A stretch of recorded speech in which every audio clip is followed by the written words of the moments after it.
Sa pagpapatuloy ng ating pagtutok sa kampanya ng gobyerno kontra droga, umabot na sa 316 ang bilang ng mga nasawi mula yan noong Hunyo at 30 hanggang kaninang alas 3 ng hapon. Ang pinakamarami sa mga naturang insidente ay naitala sa Metro Manila kung saan ang bilang ay 118. Sinundan niya ng Bulacan kung saan umabot na sa 35. Sa kabuuang bilang ng mga nasawi, 188 ang sinasabing armado. 178 ang napatay ng mga pulis habang 118 ang nasawi sa kamay ng mga hindi pa nakikilalang mga salarin. Sa gyerang ito kontra droga, dalawang muka ang lumalabas. Ang mga pamilya na winawasak ng droga na pabor sa pinag-ikting na kampanya at ang mga umaalmang kaanak ng mga napapatay na naghihinagpis sa kanilang sinapit. Gaya na lang ng mga pamilyang ito na tinutukan ni Dano Tingkungko.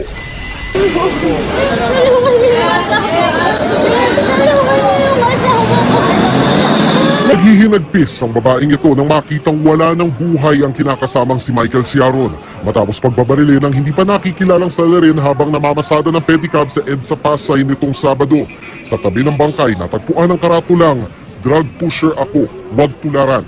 Hindi po totoo yun. Gumagamit po ng drugs asawa ko. Pero hindi po nagtitinda ang asawa ko. July 12 naman ang pagbabarili ng riding in tandem ang umano'y drug pusher na si Aces Guerra sa Pasay.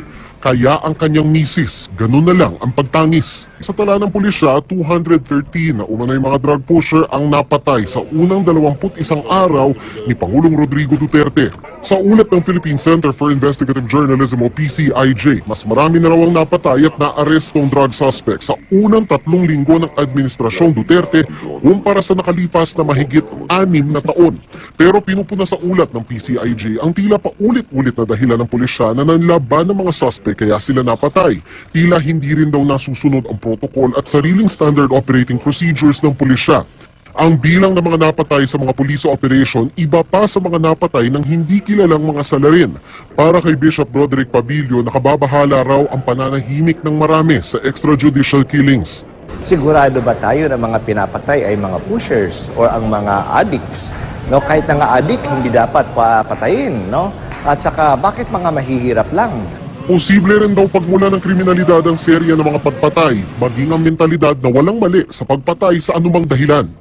Ang CHR sinabing labag sa operational procedures ng PNP ang pagpatay sa isang suspect para lang pigilan itong manlaban. May paglabag po sa mga alituntunin at protocols at procedure mismo ay dapat panugutan ang sinuman na umabuso. Hati naman ang opinyon ng ilan naming nakausap tungkol sa sunod-sunod na pagkakapatay ng mga suspect sa giyera kontra droga. Bakit ganon pinapatay sila na binabaril kagad sila? Sana binibigyan nila ng pagkakataon. Okay lang din po. Bakit? Kasi po, hindi man po kasi nasuko sila, naglalaban sila, kaya gano'n mangyayari. Sa kanyang sona, sinabi ni Pangulong Duterte na porsigido pa rin ang kanyang administrasyon sa kampanya laban sa illegal na droga. Kung ayaw ninyong mamatay, ayaw ninyong masaktan, huwag kayong umasa dyan sa mga pare pati human rights, hindi nakakapigil yan ng kamatayan. Magdadramahan tayo dito. Kung may mga bumabati ko sa kampanya ng gobyerno kontra droga, may mga pumapabor din dito.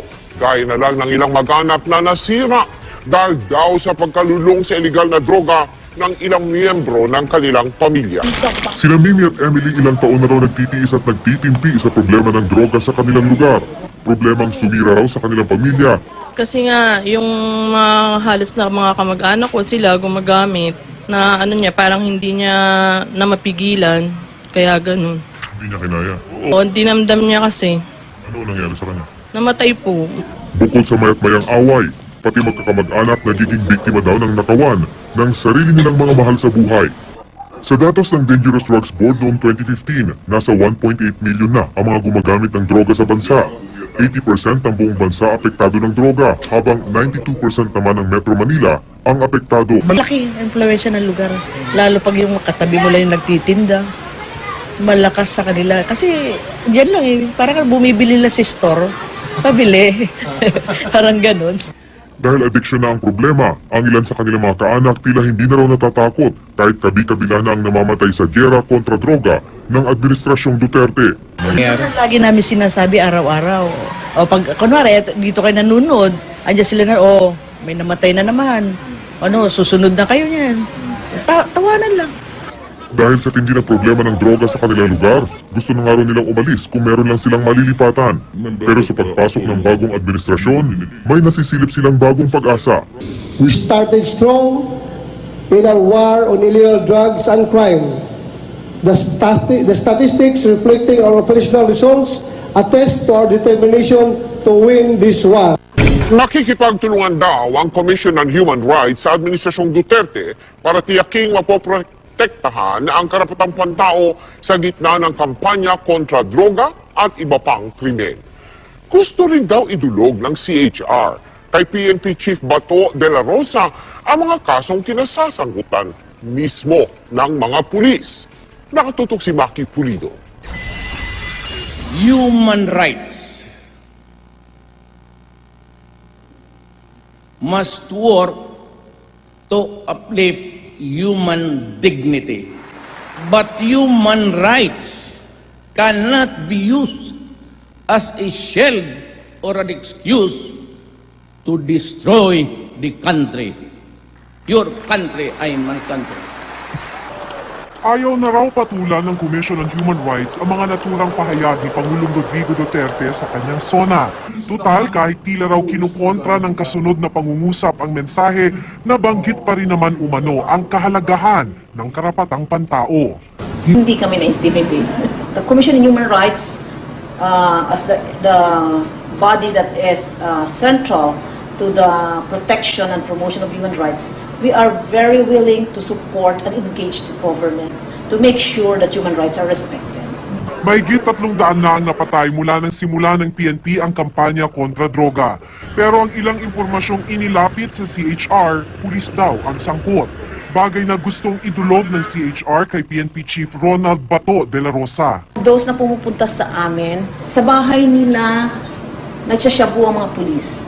May isa naman na pumunta sa amin na siya yung nagbibenta ng mga shabu na recycled ng mga pulis. So, syempre hindi ka pwedeng pumunta sa pulis. Dahil sa mga umano'y paglabag sa karapatang pantao, naglabas ang Philippine Center for Investigative Journalism at Free Legal Assistance Group ng listahan ng mga karapatan ng isang tao. Una sa listahan ang karapatang mabuhay, karapatang maging malaya at hindi mangamba para sa sariling seguridad. Karapatan mong hindi arestuhin nang walang ebidensya.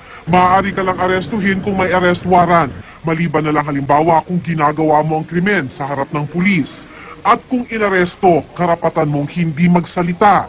Kahit naglalakad lang sa kalsada, karapatan mong hindi basta-basta kapkapan ng pulis. Karapatan mo ring hindi mahalughog ang iyong bahay nang walang search warrant. Sakaling mga ilangan ng libreng abogado dahil nangangambang malabag ang iyong karapatang pantao, tumawag lang sa hotline ng CHR.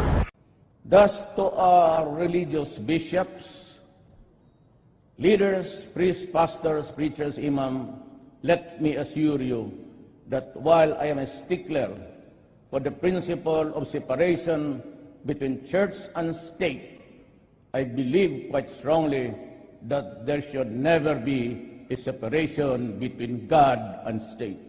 I said that the fight against criminality and illegal drugs and corruption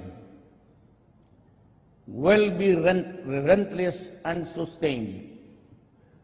I reiterate that commitment today, and that is why I call on the Philippine National Police, the barangay chairman, the mayors and governors, are all those occupying seats of power and authority not to lower their guard. There will be no let-up in this campaign. Double your efforts, triple them if need be. We will not stop until the last drug lord, the last financier, and the last pusher have surrendered or put behind bars.